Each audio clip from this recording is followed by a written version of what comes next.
Hey Internet, this is Gunter with MiniMishaps Games, and today we are going to be showing you how to find, download, open, and use the free weekly content from Daz3D.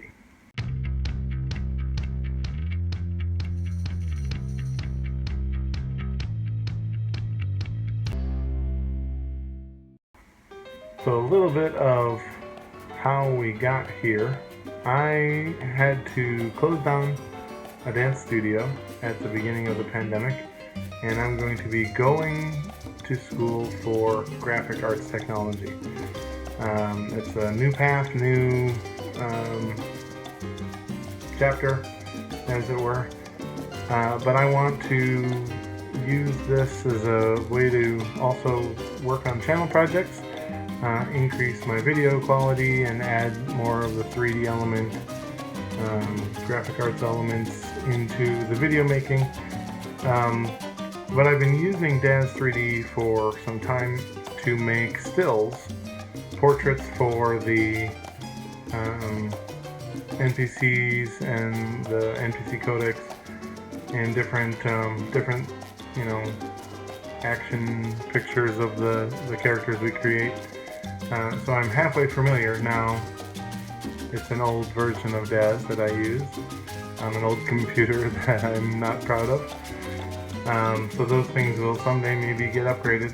But as for right now, I can show you how I do the workarounds for getting the free content and being able to use it on Daz. First thing you're going to want to do is go to Daz3D.com. That's going to have all of everything we're looking for. You'll want to create a sign-in if you haven't already, and then download the studio software if you haven't already. It is also free, so you want to do that first before trying to add the free content. So this is not going to be content that you're going to be able to pick and choose the exact things that you are wanting at that time. You're going to want to be diligent about checking back frequently every week and getting whatever content is there with the assumption that you'll be able to use it someday later for something. And so I've been doing this for almost 10 years, maybe more than that, where I've just sort of been collecting the free throwaway files when they are in that promotional part of the website. But I'm going to show you how to do that. So hit the Daz3D.com and you'll have this nice promotional on the front. You'll want to go to the top left where it says shop after you've created an account. And in the shop, it's easy to get distracted, so make sure that you stay on task. There is one that says weekly freebies, so you just go ahead and click on that. And then the weekly freebies will show up, and I have it set so it only shows ones that I haven't downloaded already. So you might see more things here or less things in this section. Different, obviously, if you're watching this video more than a couple of days after it comes out.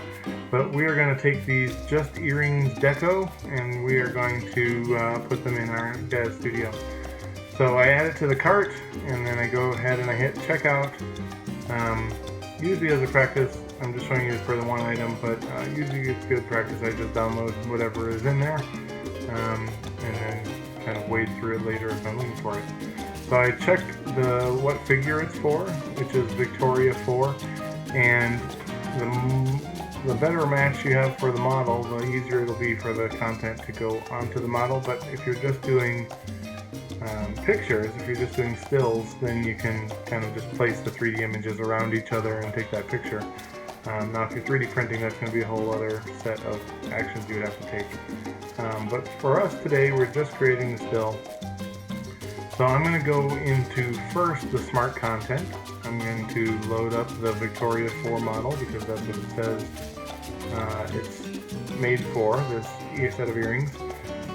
Once that's loaded in the screen, then I'm going to go in that same tab, which is right next to the window with the model that you're working on, that says Smart Content, and then I'm going to go to Accessories, and you're going to see that when I pull up the accessories that those earrings do not show up.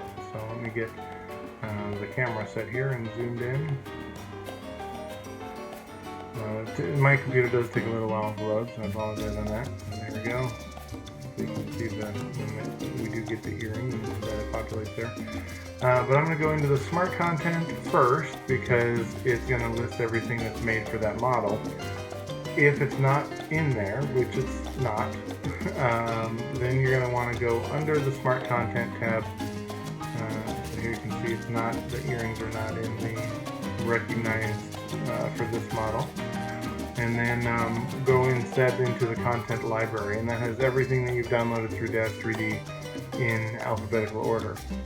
So I'm going to switch over. It's not under, I would assume under the accessories or wardrobe, it's not under those. So then I switch over to content library, and you'll see me flip over to the website to check what the actual thing is called, Just Earrings Deco. Type that in and it'll should pop up right away with the earrings, and sure enough, here it is.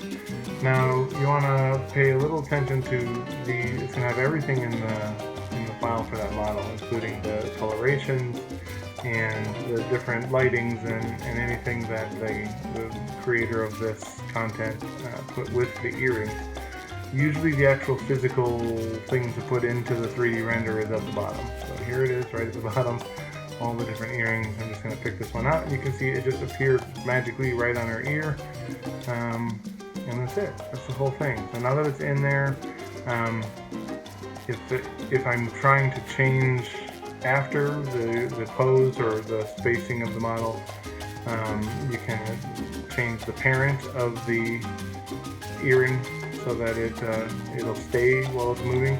But usually I'll just drop them into the scene and then move things like the earrings into place after the model is ready for the picture.